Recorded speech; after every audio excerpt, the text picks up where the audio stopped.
just wanted to make sure. That should be on. Good morning, everyone. I want to thank you all for coming. I'm Joanne Manita, Chair of the Latah County Human Rights Task Force, and of the sponsors of today's breakfast. And thank you all for being willing to try something new, coming to the 1912 Center. So far, it's pretty comfortable and nice and a good breakfast. So yeah. It's great to have a full house. We just have, I think, one table of people who got stuck in Spokane and couldn't get here, but otherwise you all made it, so that's wonderful. It's really to our credit in our community that we have the city and the university working together to further the cause of human rights and equality and justice. And so we've invited both the city and the university to give welcomes today. I'll go alphabetical and start with Art Betke, our mayor, Moscow, Idaho.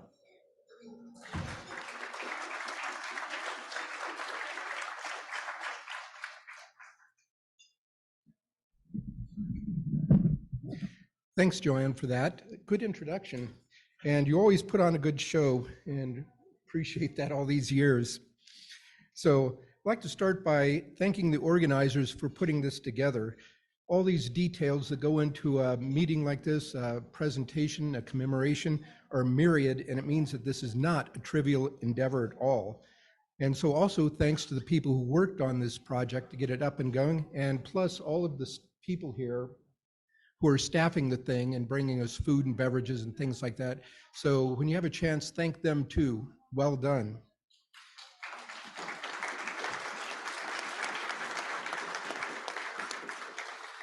But today we're here to commemorate and remember Martin Luther King Jr.'s work and what he did to champion human rights and civil rights. And we celebrate well today, but we also have to remember that there's a lot that remains to be done. We aren't finished with this project that he initiated yet. Discrimination and prejudice are there and are getting worse these past 6 or 7 years. Civil behavior is declining, and people are becoming more and more concerned with their own lives and fortunes than they are with the well-being of others. Prejudice and discrimination are clearly on the rise. Currently, it's political season, one of my least favorite times of the year. Mark Twain told us that no man is safe when the legislature is in session. And I truly believe that. There's a lot of activity down there that is going to enact restrictive laws that affect libraries, interfere with doctor-patient relationships, and more or less interfere with patients' health, and has put forth bills to erase the boundary between church and state. There's a move to dismember programs that encourage diversity at institutions of higher learning, and generally is trying to impose legislation associated with morality that impinge greatly on our citizens' rights of all kinds. So although there's been a lot accomplished in the years during which Martin Luther King Jr. strived for equity and human rights, there's a lot that is undone as yet. This requires our continued vigilance in efforts to preserve our rights and freedoms that have been hard-won over the years. But we can all take action, large or small, to continue Martin Luther King Jr.'s legacy. Chief among these is voting.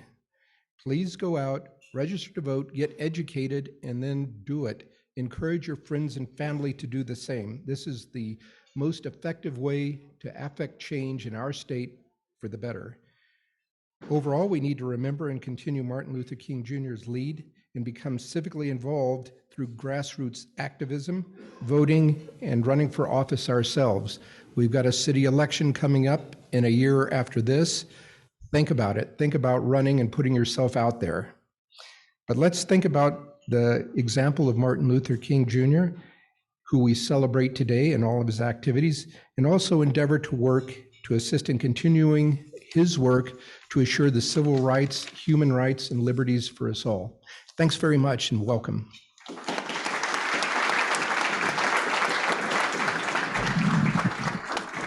Thanks.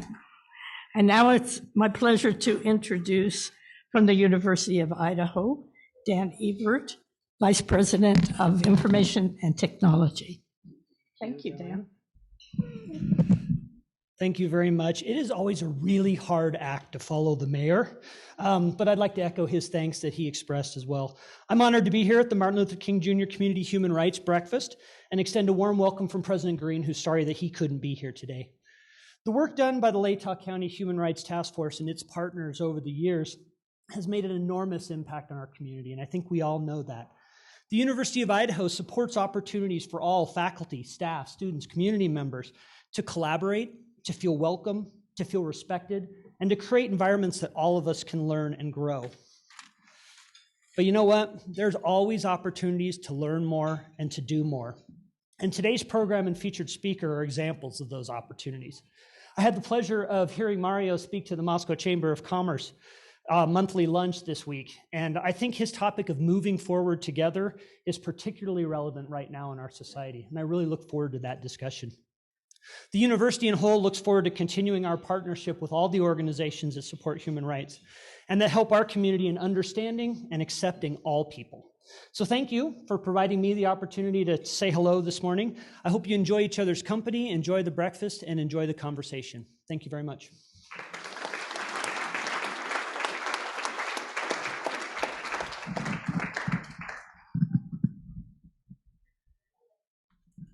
That work for, can you hear me? Okay, I don't have to stand on my toes, that's good. In addition to having the city and the university represented, we also have Tom Lamar here from the county commissioner, and also Jake Geringer. Jake is the Governor Little's representative to North Idaho, and he drove down from Coeur d'Alene today to be with us, and that's really fantastic. I'd also like to recognize Yolanda Bisbee, who's the University Chief Diversity Officer and also the Executive Director of Tribal Relations. She's got a big job, and she drove up from Lapwai today. So we are so happy to have them here. And one more new person to our community is Haylin. Haylin is from our sister city in Nicaragua, and she's here to work with high school students and with our community. Could Haylin stand so we can welcome? Oh. So glad to have you. I want to start today by paying tribute to two wonderful human rights activists who have passed on this year. And one is Tom Trail, who was a member of our task force, an activist. He spent his life really in service of others and served a good term at the legislature and really modeled the way we want our representatives and senators to act. That is, to listen to the constituency, even those who don't vote for him, and to vote for the interests of our community. The other person is my husband, Paul Manita, who passed in February. Paul was also a member of the task force. He took part in every march and rally and breakfast and event that we put on, and not just because I made him, he did it. Love from his heart. And interestingly enough, both Tom and Paul were members of the Palouse Asian American Association. And that organization was practicing diversity and inclusion before those words even were popular. You'll be hearing more about them in February. So with that said, I would like to start our program. And the first order on the program is to the presentation of the Rosa Parks Human Rights Achievement Award. Now, we've been doing that every year since we started the breakfast, which was in 1994, believe it or not. And at first, we just gave one award to an adult, a member of the community. And then we added, a few years later, we added giving a youth award to a student, usually high school or university students, who show great promise in the field of human rights. And like Rosa Parks, they teach us that one person can make a big difference. And we should recognize those people because not only are they serving our community, but they're an example to the rest of us. So first, I'd like to have the people who whoops, who have received the award in the past to stand. And I see we have Ken Fonts here. Yes.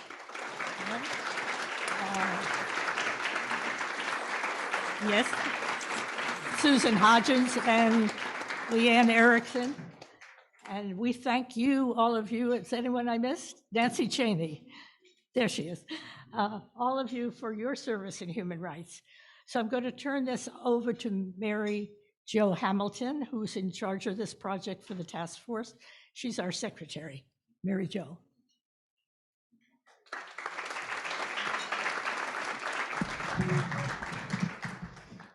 Thank you.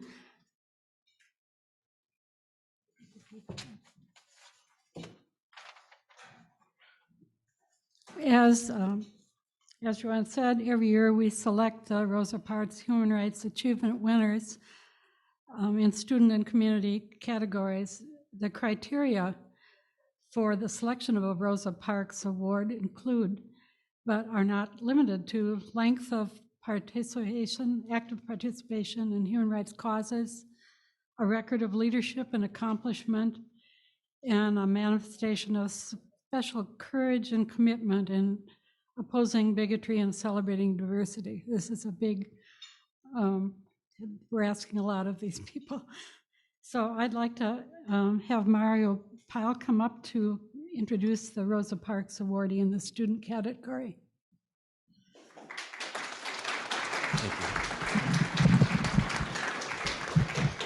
Thank you, Mary Jo. It's great to be here.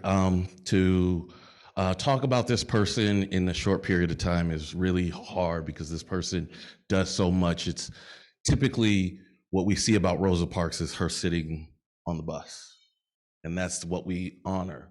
But we don't realize that sacrifice made her public enemy number one, and people didn't want to hire her. People didn't want to befriend her because she got all this attention. And there was a great sacrifice, more than just going to jail, more than just sitting in a seat that she wasn't supposed to sit in. And the person that I'm talking about today spends so many hours behind the scenes for our students at the campus, for this community in the task force. This person does so much that is unseen and sacrifices so much. And you would never know it because she would never ask you to know it. She wouldn't want you to point to her. She wouldn't want any accolades or any pats on the back. But I appreciate this person is one of the closest people to my heart, and I'm so dear, and I love her so much. And I want to say thank you for everything you do, Bex.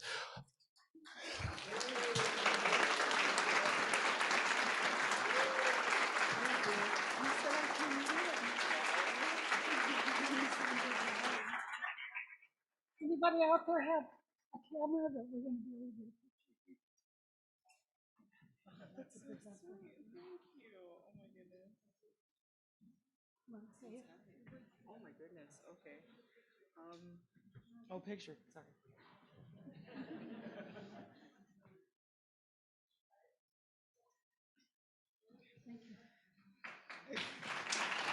Am I allowed to say something? Yeah.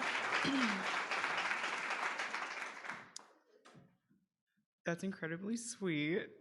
I don't get these, so I don't know what to say. So I wouldn't be here and I wouldn't be doing this if it wasn't for a table full of proud, bold, loving, giving, striving, strong individuals that are in the back over there. All of you students, you're the reason that I'm still here in Moscow. You're the reason that I work hard. And all I want to do is see you succeed and be happy and have fun and love each other. And your smiles every time I walk into that room is what gets me up to show up to campus. My boss is right here, so I'm going to leave it at that. But thank you. Keep doing well. I love all of you. Thank you again. Thank you so much. Thank you.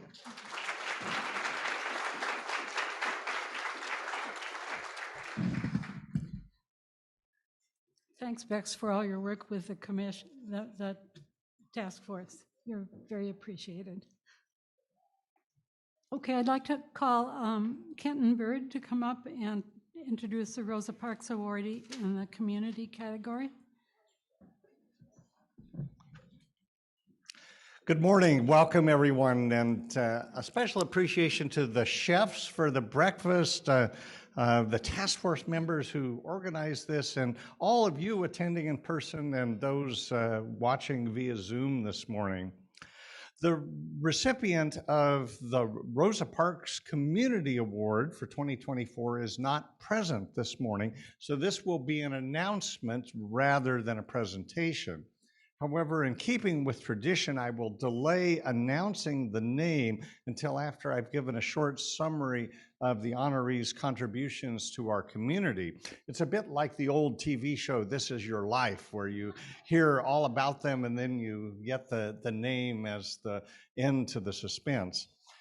This person spent 15 years as a science teacher at Moscow Junior High School, and although they retired from full-time employment in 2008, they did not succeed in retiring in the traditional sense. They only shifted their focus and expanded their community service. Since arriving on the Palouse in the mid-1970s, this person has been involved with Moscow Community Theater, Latah County Parks Board, Friends of Phillips Farm, Citizens Climate Lobby, and the League of Women Voters. They were the first chair of the Moscow Arts Commission. Our honoree also took a leadership role in formation of the Palouse Discovery Science Center. But after the 2016 election, our honoree saw a need to increase public information and facilitate political advocacy on a grassroots level. Since then, so almost 7 years ago, almost 8 years ago rather, they have sent out an email newsletter at least once a week to friends and family discussing federal, state, and local issues. So in that time, there have been more than 300 weekly action alerts, and the mailing list has grown to more than 200. This person is a resource, a role model, and a leader in the tradition of those whose names are included in the program today. Their commitment to the community is reflected in a nomination letter that was signed by 20 Latah County residents, many of whom are present in this room this morning. While our honoree will receive the award at another occasion, we know that this person will be able to watch the recording of today's program. And so it's my honor to announce Kathy Dawes as the winner.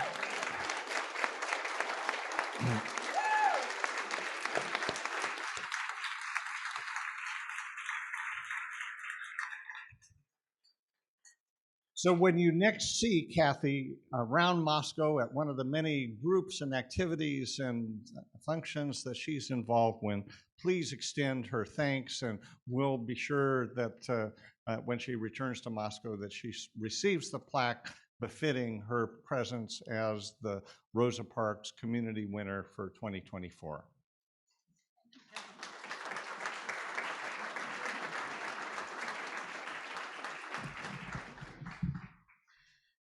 Congratulations to Kathy Dawes for a long history of activism in the human rights arena. I'm sorry she's not here to receive the award in person, but if Kathy were here today, she would be talking with people, as she does everywhere she goes, about signing a petition to have the open primary initiative on the ballot this fall. This would allow Idaho citizens of all political affiliations or no affiliation at all to vote in primaries that select the candidates that will appear on the ballot for the next election. The freedom of access to the polls and the ballot box is a human right.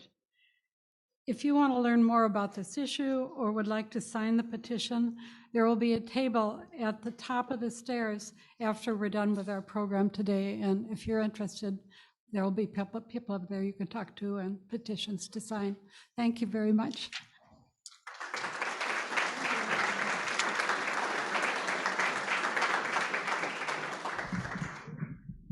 Whoops. Thank you, Mary Jo, and congratulations to the winners. I should point out in your program, there's a list of the past winners, starting in 2020. Oh, I'm sorry, starting in 1994, as I said. We also have a plaque in Moscow High School with the names of all of the winners from Moscow High School students at the Youth Award. Now we're going to pause just for a minute so the musicians can get ready, and some of our helpers will circulate and pick up some dishes if you want. Just a few minutes. You want to do that? If you're ready to have your dishes taken. And while they're doing that, let me put out a big, big thank you to Tim Gressbach, who's generously donated the cost of the breakfast this morning, which is why you had such an amazing breakfast. So he couldn't be here today, but I know he would be so glad to see that you all enjoyed it. So I'm going to invite KT to come up and get herself organized. Two musicians who are going to perform today. The first is KT Turner. KT is a woman of many accomplishments. She's a human rights activist who's worked with the BAC that you'll be hearing about later and the Office of Multicultural Affairs. She's an actress, a singer, and a director, and she's also working on a degree in history, right? Wow. So it's my great honor to introduce KT Turner.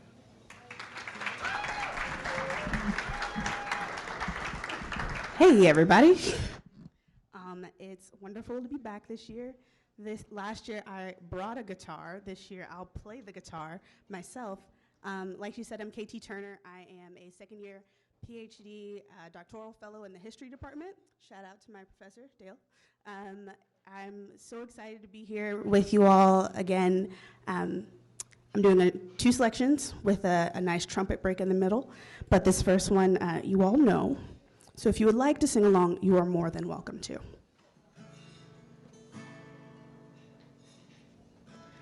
Amazing grace, how sweet the sound that saved a wretch like me.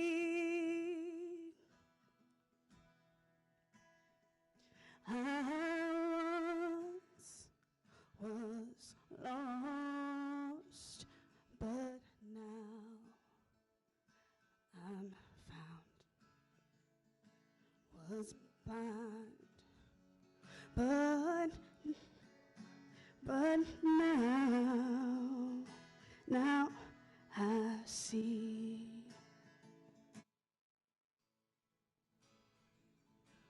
Through many dangers, toils, and snares, I have already come. 'Twas grace that brought me safe thus far, and grace will lead me home.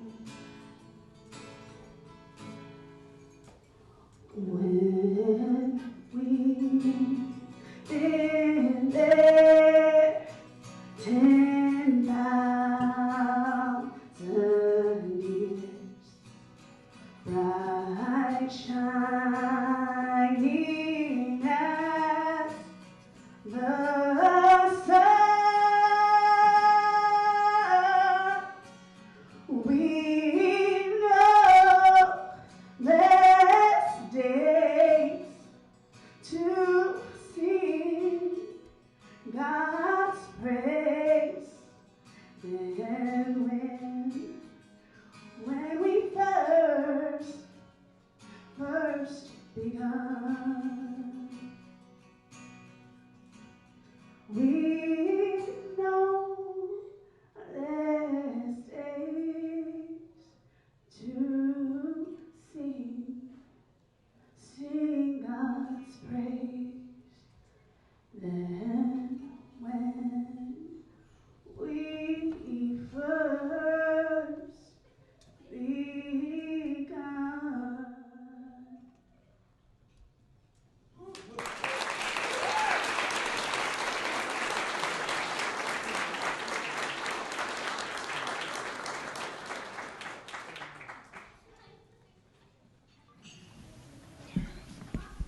Next, it is my honor to introduce Jalen Terry.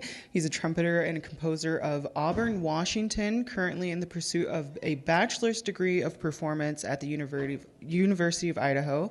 Jalen has performed in and composed multiple pieces for the University Idaho Jazz Band 1 from 2019 to 2023, performed alongside Steve Tresler, Pat and Amy Shook, and Marshall Gillix at the Little Hampton Jazz Festivals, and is the lone trumpeter for the Idaho Shakespeare Festival production of Ain't Misbehavin'. Please welcome Jalen Terry.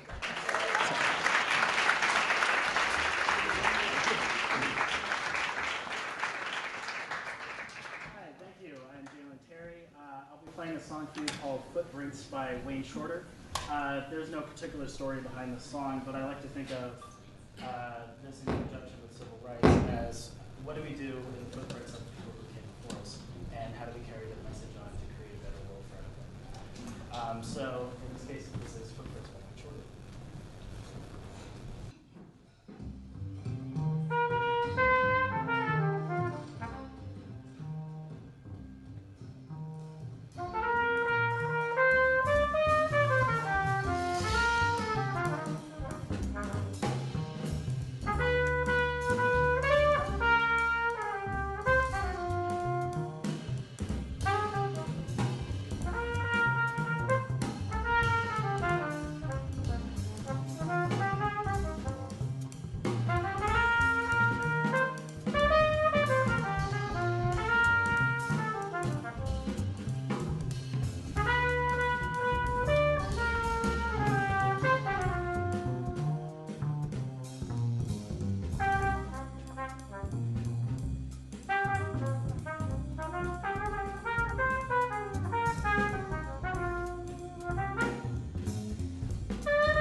I don't even want to play anymore.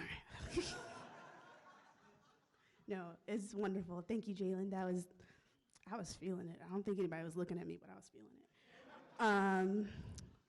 So this next song is it's going to be another familiar one. And it's one that's near and dear to my heart. So Please enjoy. A change is gonna come.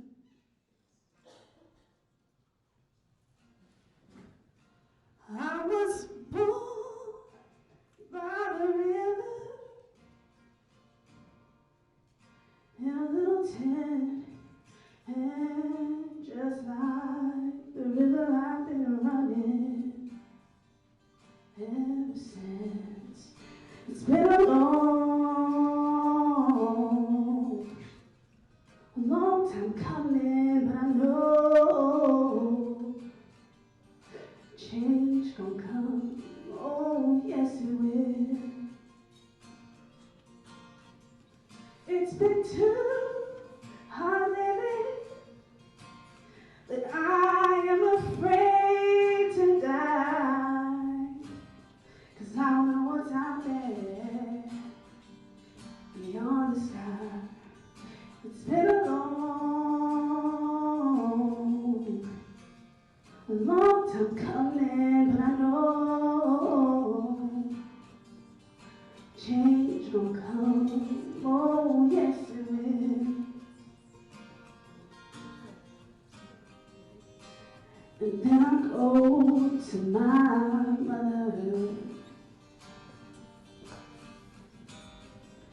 and I say, Mother, could you help me please?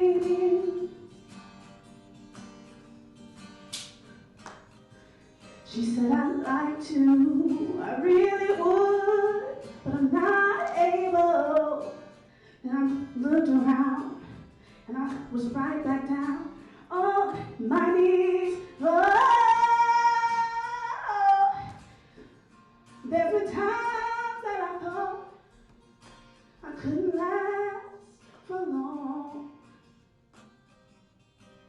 But now I think I'm able, I think I'm able to carry on.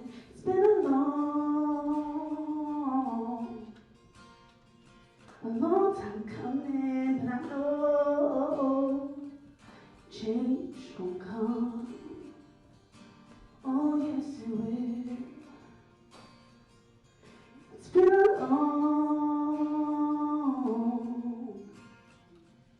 long time coming, but I know change gon' come. Oh, yes it will.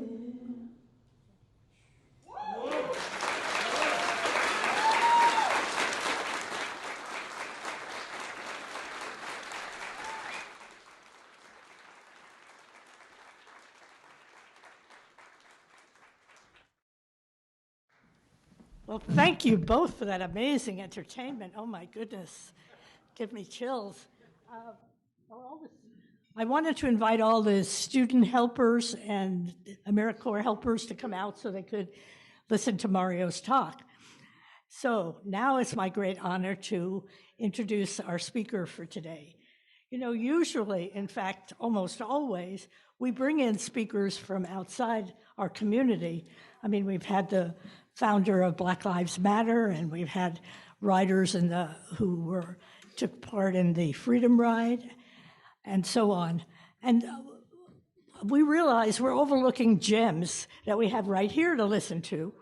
And not only that, we need to know more about what's going on in our own community, both in the business sector and the community and the university. So we have chosen Mario Pyle, who is the director of the Black African American Culture Center.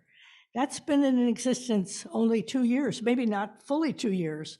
In that time, he's already had an impact with students, with recruitment and reaching out into the community. It's pretty amazing. So many people know him, and it's a great chance we have now to listen to Mario Pyle.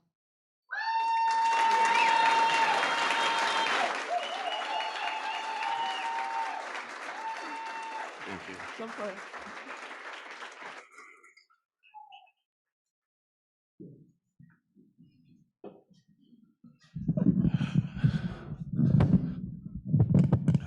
Good morning. Can we give our musical talent another round of applause, please?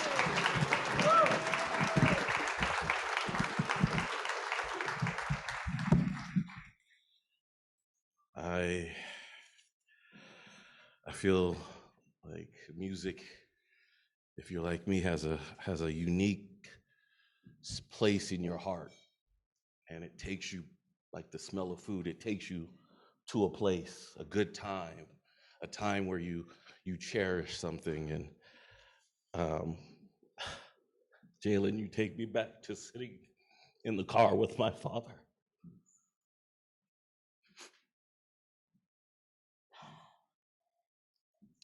KT, you take me back to the good old days of the Black Baptist Church, New Testament Baptist Church. And just hearing people saying amen and singing along and getting into the music. And in the honor of the beloved Dr. King, he was first and foremost a Black Baptist preacher. So if you hear something that you agree with, you're by all means, please say amen. Amen. Preach it, brother. Or anything of that nature. You'll make me feel right at home and comfortable being up here. So again, thank you so much. Thank you. I want to say thank you, first and foremost, for all of you making it out today. The weather is one that is not formal, one that we would want to embrace. So thank you so much. For me, it's really easy to stay home if I see snow. It looks like a day I should be inside. So I appreciate everyone making the trek here. Thank you so much, Joanne. Where you at, Joanne? There you are.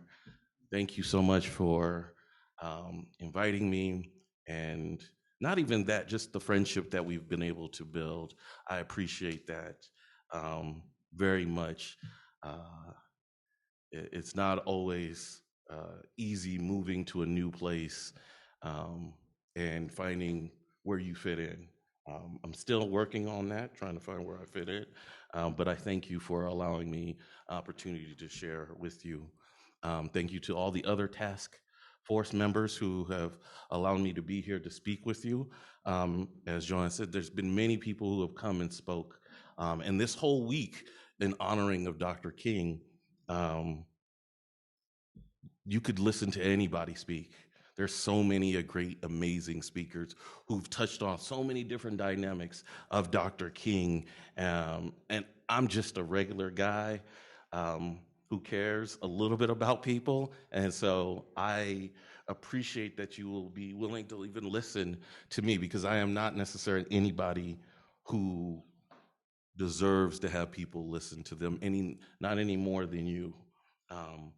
Thank you to my son. Unfortunately, he could not make it today. He is sick, so he is at home resting. Even though he felt better, I told him, don't push yourself, just take it easy, rest. So thank you to him for allowing me to be here with you all today. I want to also thank some very important people to my life who are here. They say for me, but they're really here to make their lives uniquely better. To Josie, Peter, Maria, Dr. Samuels, Alex, Mason, Maya, thank you all so much.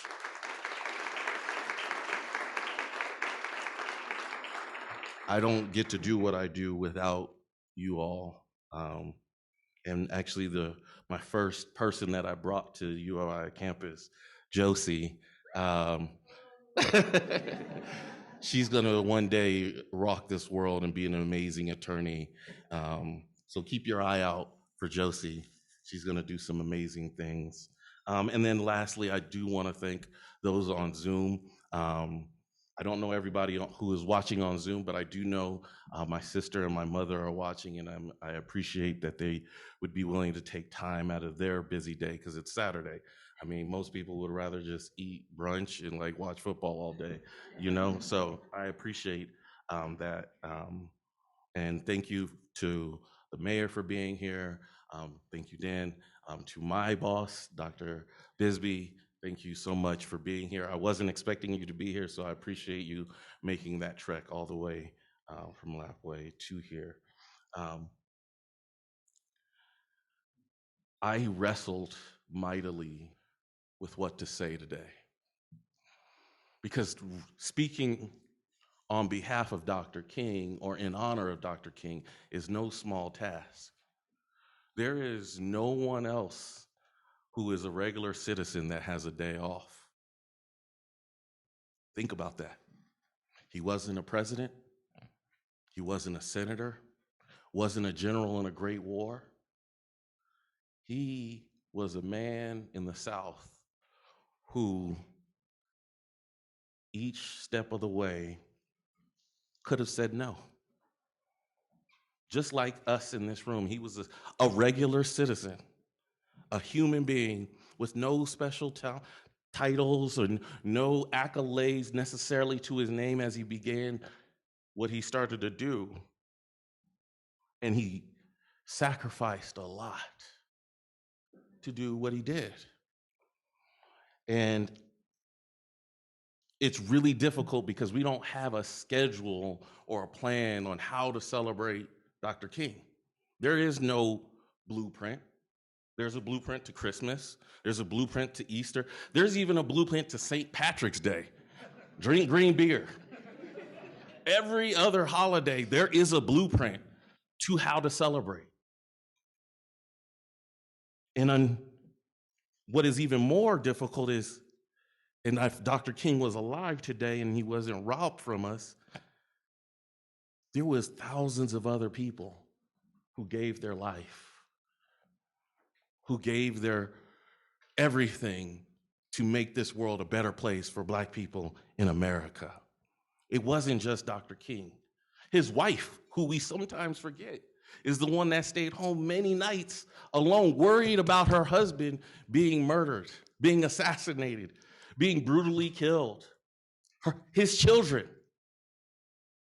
We forget about that there was people in his life who loved him on not the Dr. King level, on the Martin level.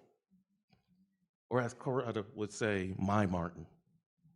We forget that he was human.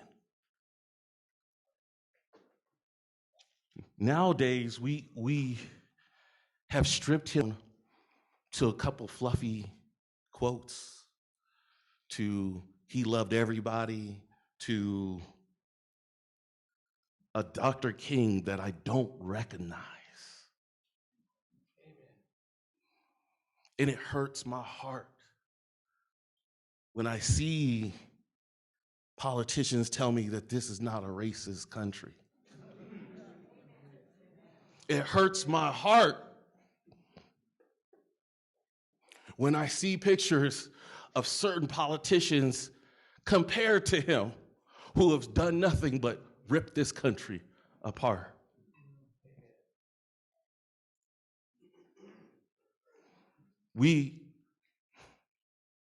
And I say we because we allow people to reduce this man to a mythical, romanticized, so-called beloved person.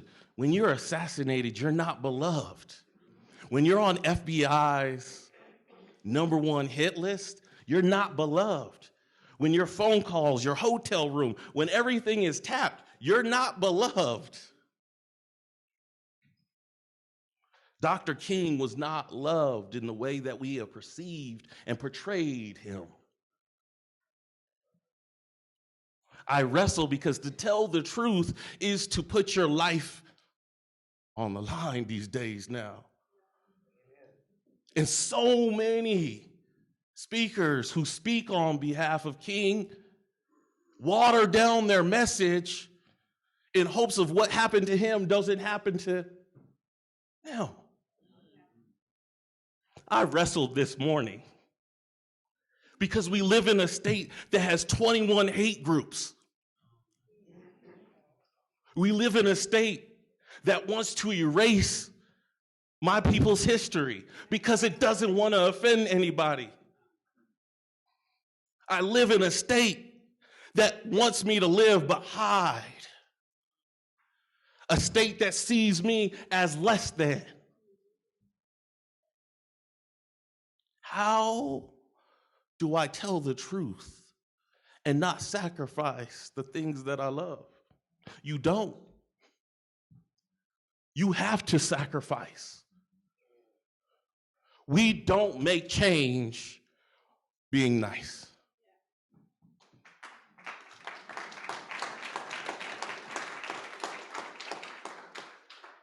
Nothing that has ever changed in America has come by way of good feelings and intentions. I've been told, just like my forefathers and mothers, Mario, just wait. When this generation dies off, things will get better. I've been hearing that in history, every generation, that once this generation dies off, all will be better. Yet it's not better. So why am I waiting for something that's not going to happen if I just rely on the good intentions of people? I've got to fight. We've got to fight. We've been like a baby lullabied into a complacency because I got my house, I got my job, I got my dog and my cat, I'm good. It's time, we gotta wake up. We have to wake up. We cannot honor King with a mere quote. We've got to change that. We've got to do better. We've got to rewrite the blueprint because those who want to control the narrative are starting to. We've got to take that narrative back. Amen. We have to take the narrative back. And as our mayor said, it starts with voting. We need all who care about this country to vote. If you have the ability, you need to vote. And I'm going to take a step further. If you even have an inclination to run, run. Run. Because the people who are in charge right now aren't thinking about us. So if you think about us, run. Run. And if you need help and support, I got your back. We've got to do this. We can no longer allow others to make decisions for us.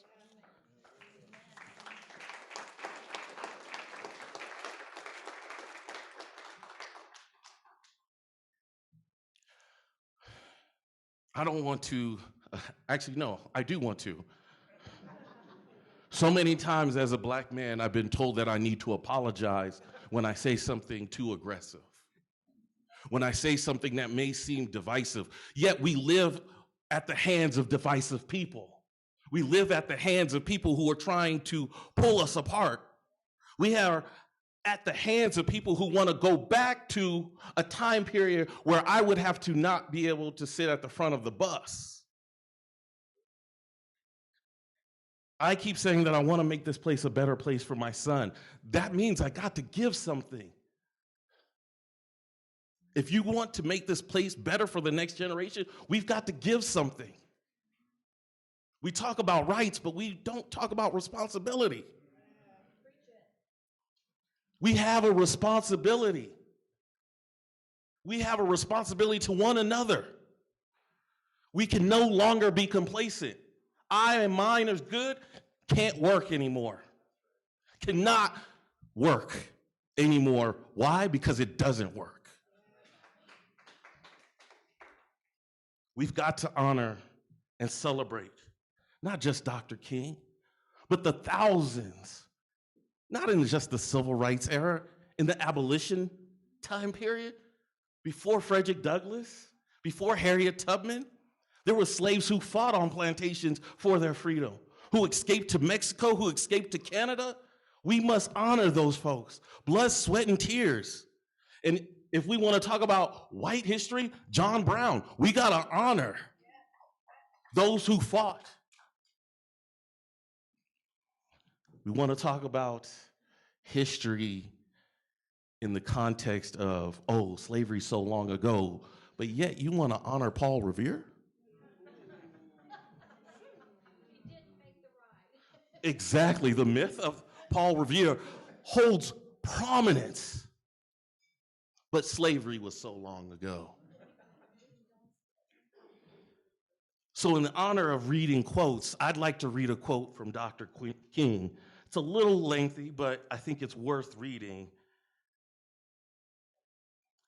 It comes from Where Do We Go From Here, which was in 1967, a year before he was assassinated by us. It says, whites, it must frankly be said, are not putting in a similar mass effort to re-educate themselves out of their racial ignorance. It is an aspect of their sense of superiority that the white people of America believe so little to learn. The reality of substantial investment to assist Negroes in the 20th century, adjusting to Negro neighbors and genuine school integration, is still a nightmare for all too many white Americans. These are the deepest causes for contemporary abrasions between the races. Loose and easy language about equality, resonant resolutions, and the brotherhood fall pleasantly on the ears. But for the Negro, there is a credibility gap. He cannot overlook. He remembers that with each modest advance, the white population promptly raises the argument that the Negro has come far enough. Each step accents an ever-present tendency to backlash.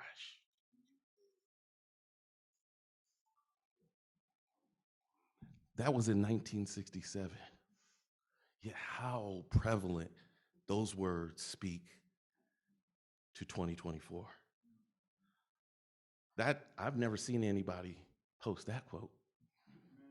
I've never seen anybody hang on to that quote. We want to talk about the I have a dream. And many of my white brothers and sisters have turned I have a dream into I have a nightmare. We've got to do something different. Yes, there are attempts to try to change people's minds.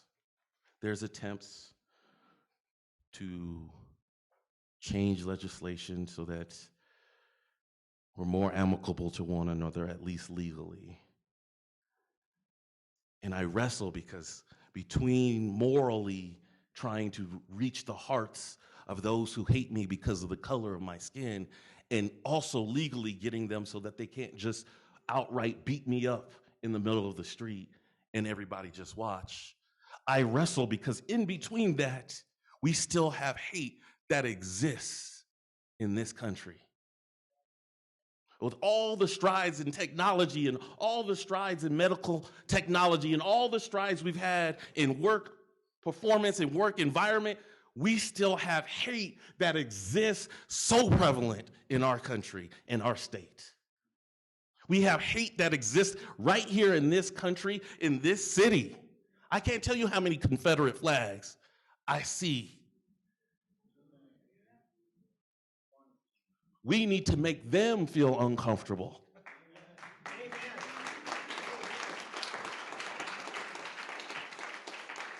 I'm tired of being told, well, Mara, you're the one causing the separation.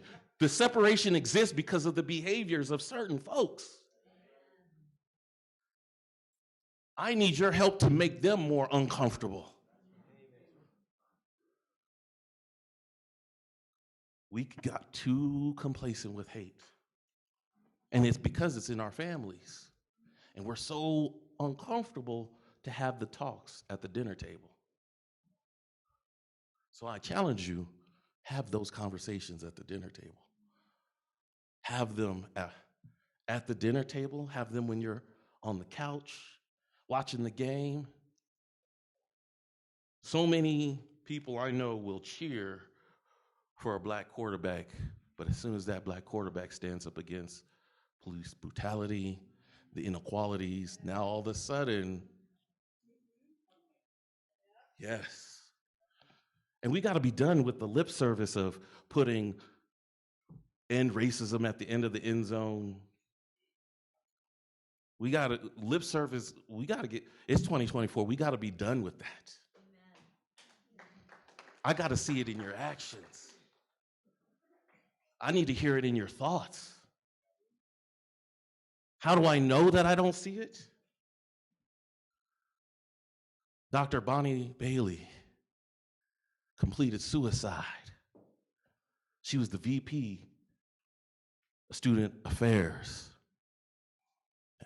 Her boss, a white man, would not let up. Dr. Claudia, the president for 6 months only at Harvard. What am I saying? What am I saying? I'm saying if this country ever wants to live up to its actual creed, black women have to take priority as a people who have to be protected, lifted up, and encouraged and empowered.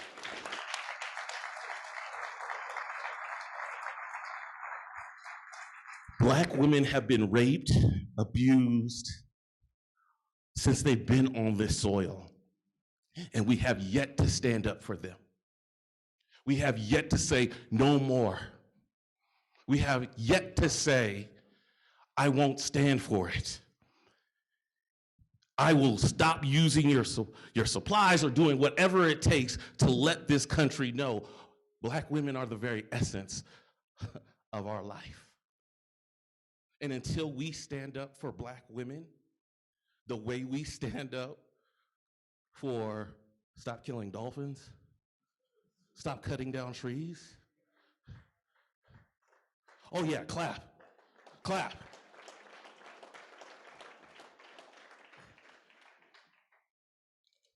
My title is Moving Forward Together. We've been moving. People been moving. There's been lots of activity. People are doing things. Go on TikTok. Everybody's doing something. Go on social media, any social media. So people are doing something. And some people are moving forward. But I can tell you what we're not doing. We're not doing it together. How do I know we're not doing it together? Because we don't know each other. And thank you, Dan, for mentioning the chamber. At the chamber luncheon, I co-presented with the general manager at the Moscow Co-op, Melinda. And the only reason we were able to do that is because we got to know one another. And what I shared there, I'll share here. If you open your phone and the last 10 people that you've ever talked to, most, and they're not one person of color, you need to reassess what you're doing.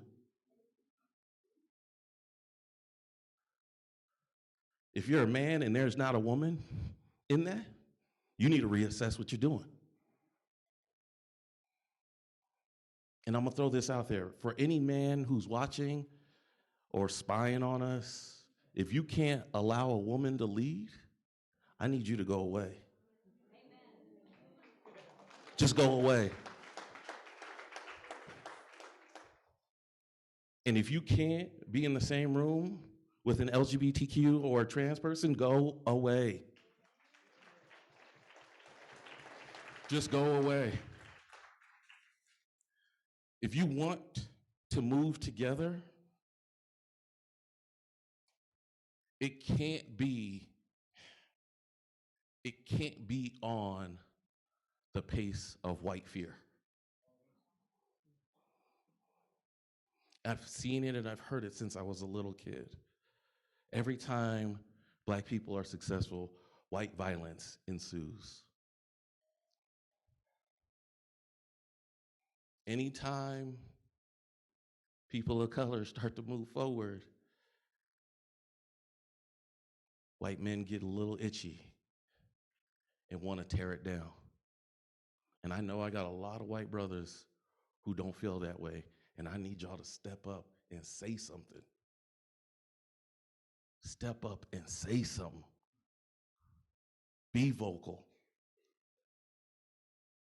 We can't move together. We can't move forward together because we're doing it at a pace that is inconsistent with how Black people feel in America. It's so ironic to see in 2024 people who want to erase history and then tell Black people, go back to where you came from. You brought me here.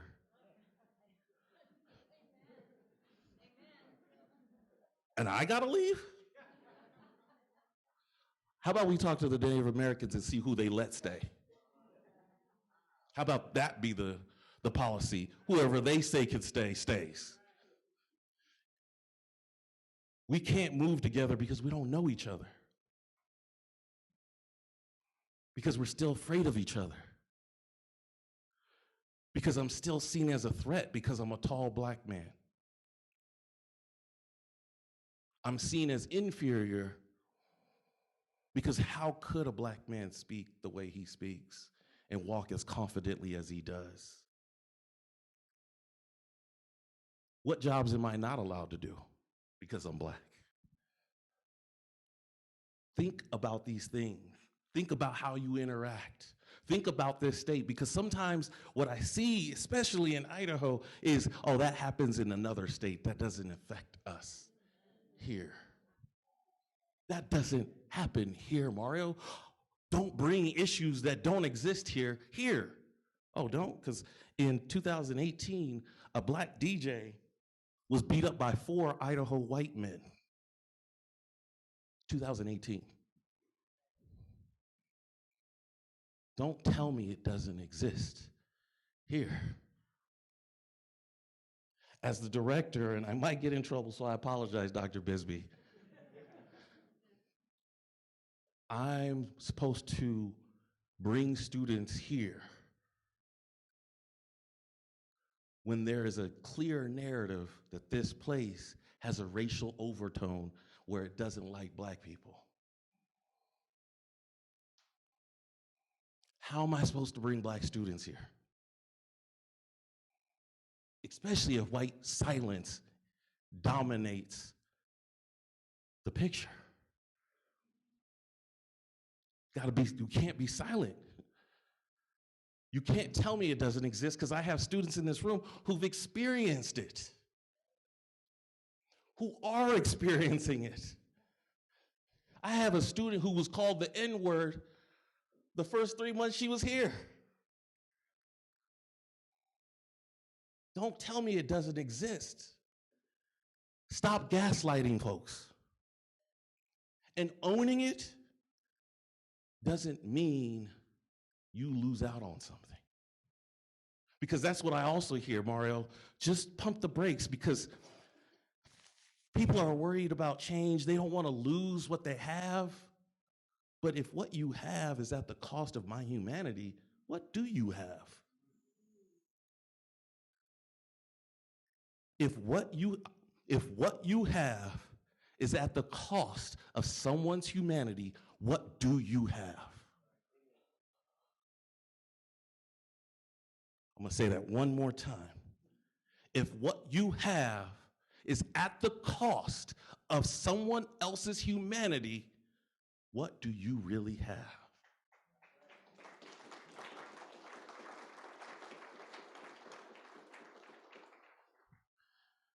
My message is moving forward together. How do we do that? First, and like I said, we only move forward at the pace of people of color. We need to ask Black and brown folks, what are you thinking? What do you see? Because too many times I've had friends tell me, Well, it looks good to me. I mean, Mario, you got Michael Jordan, you got Magic Johnson. If you can start naming off all the famous black people on one hand, we haven't accomplished what we need to. When the prison is overrepresented by people who look like me, yet CEOs are underrepresented who look like me, we have not accomplished. And as Dr. King said in his quote, what did he say? The Negro has come far enough. And you know what? Ironically, I've heard that statement myself. What more could you want, Mario? At least you're not hanging from a tree.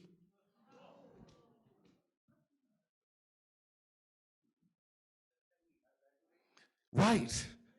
Oh, I'm so glad the bar is so low that me being lynched means that I'm now seen as equal with a white person.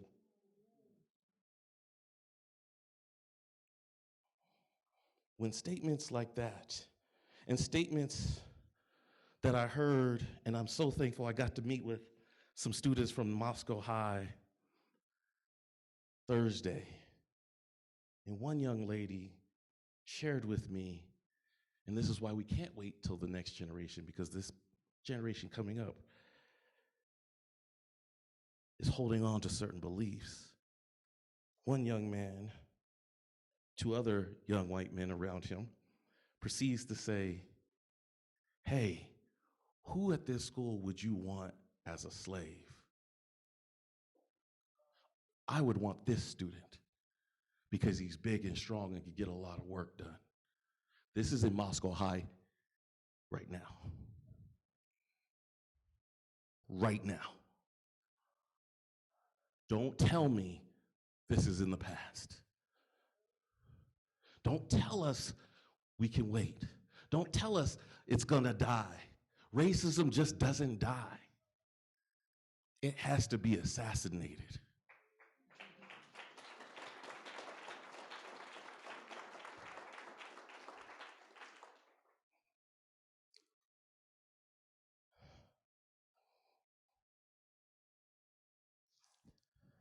As I close,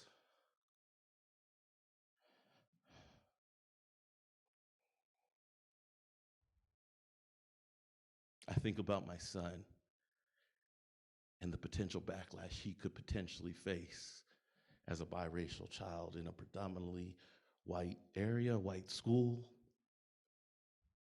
The backlash my students might face because we don't know who's watching. And hate is very violent. And hate will not rest. So we've got to wake up. We've got to wake up. We've been lullabied to sleep, and it's time for us to wake up. It's time for us to get to know one another. Yes, there are some serious systemic issues that need to be changed and have to be changed. Taking away women's ability to make decisions over their own body? How is that even still a discussion?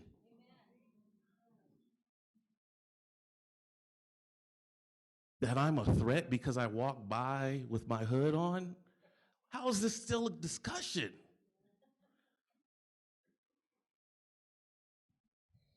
We can't move forward together. We're moving. Some people are going forward, but we're not doing it together. And you know what scares me the most is an America where we're not together on any level. On any level, I don't want to see a world where we're not together on any level, because that is a dangerous, scary place, a dark, scary place. We must come together. We've got to stop this individualism. We're a community. We've got to come together. We've got to have these conversations more often. We've got to be able to create safe spaces for people to ask difficult questions. We can't just be offended. We can't just be offended. We can't just sit in our homes and think everything is okay. We've got to get to know one another. We've got to say hello to one another. We've got to see each other. We've got to check in on each other on a soul level. We've got to be a people who cares about each other's souls. We don't move the needle. We don't change the nonsense that has been changed that's sending us backwards. We can't get forward if we don't acknowledge all of that has happened. Don't tell me it'll be all right. Don't tell me it'll be all right. Because while we keep saying it'll work itself out, it keeps getting worse. It keeps getting worse. And just like COVID, even though certain people already know this, it showed the disparity that was in this country. And I'll give a clear example of that. My brother was a principal at an elementary school, predominantly Black school, and COVID hit. And the solution was, we'll give you some router extenders. You assume everybody in his school has a laptop. You assume everybody has internet or working internet. So whilst kids who have a computer, their own, and everybody in their house has their own laptop, his kids who might have one, multiple siblings are sharing.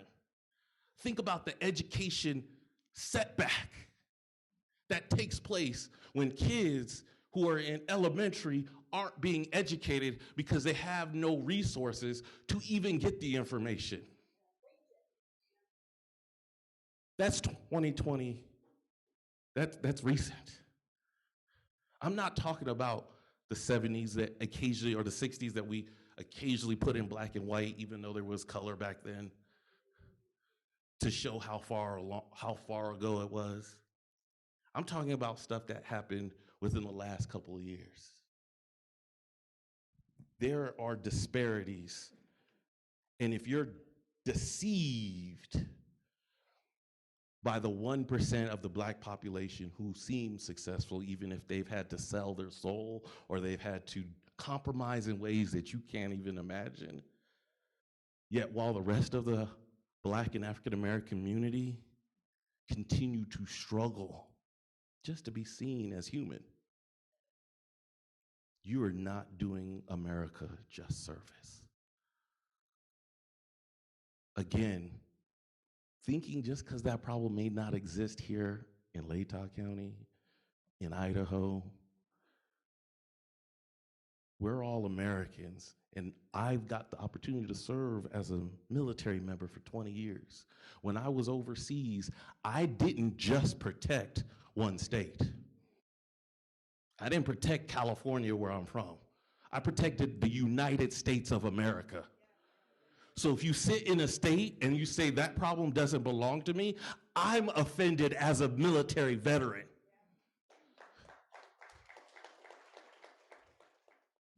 Diversity and inclusion are not bad words.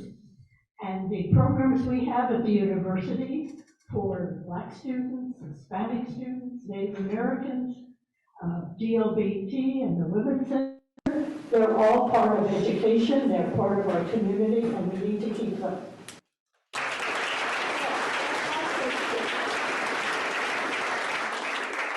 I have some announcements to make before I do our final thank yous.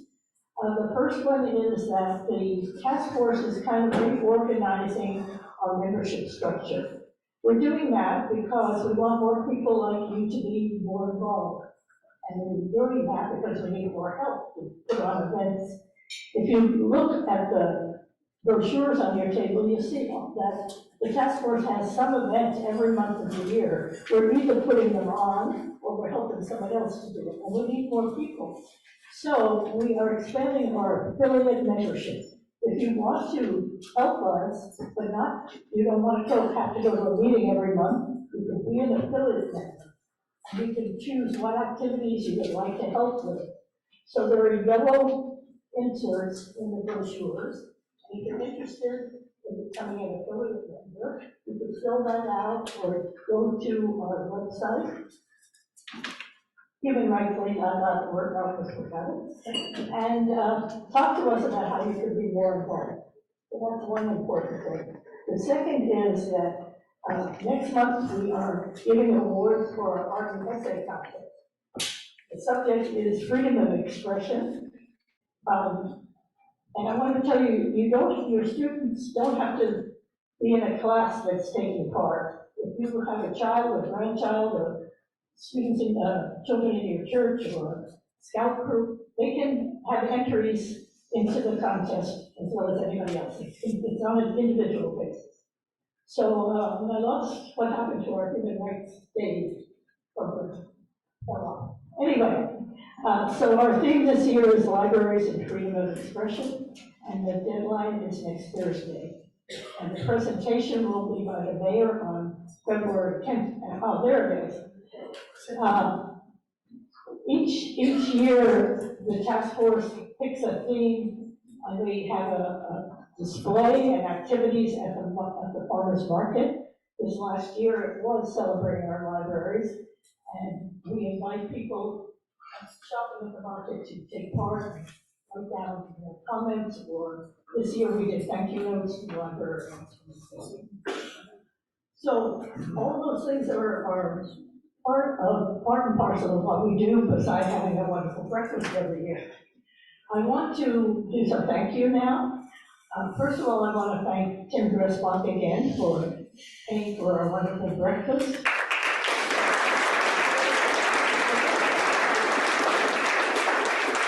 Secondly, I understand there was some problem with our donation button on our website, so it's now fixed. And you can give the contribution today if you like, or you can go to the website, humanrightslink.org.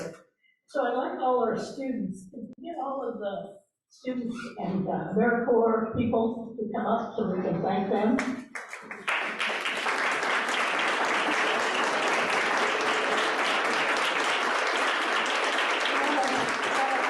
One of the important things our task force does is work multi-generational. As you were hearing Mario say, we can't always count on the next generation unless we talk to them and they talk to us, and we have to listen as well as talk.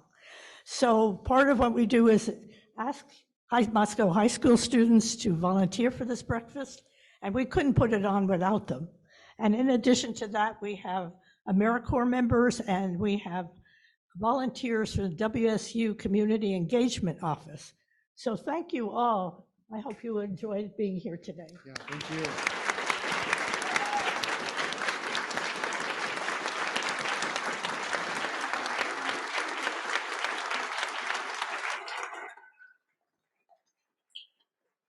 There is hope for the future when we have young people like this. And I'd like the members of the task force to come up because you can see who some of them are.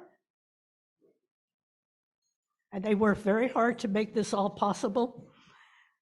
How did you like having it here at the 1912? Was that a good idea? Yeah, I think so.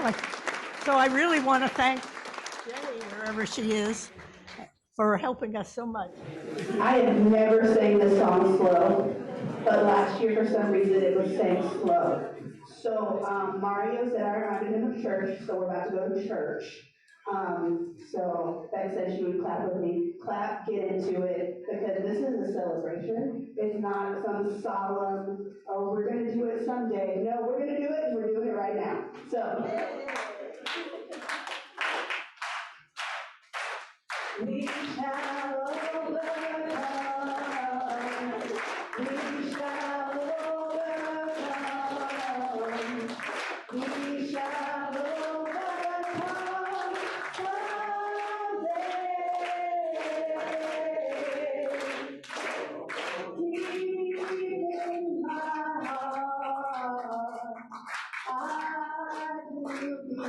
We shall overcome. Walk in hand, we'll walk hand in hand. We'll walk hand in hand. We'll walk hand in hand someday.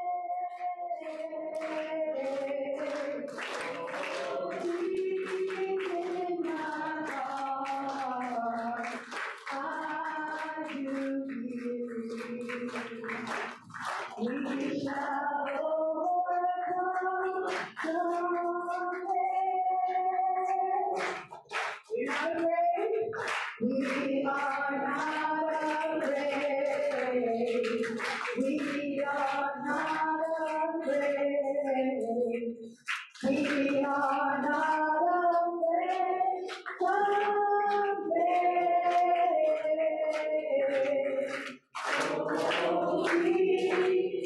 In my heart, I do believe. We shall overcome someday. We shall overcome. We shall overcome. We shall overcome. We shall overcome.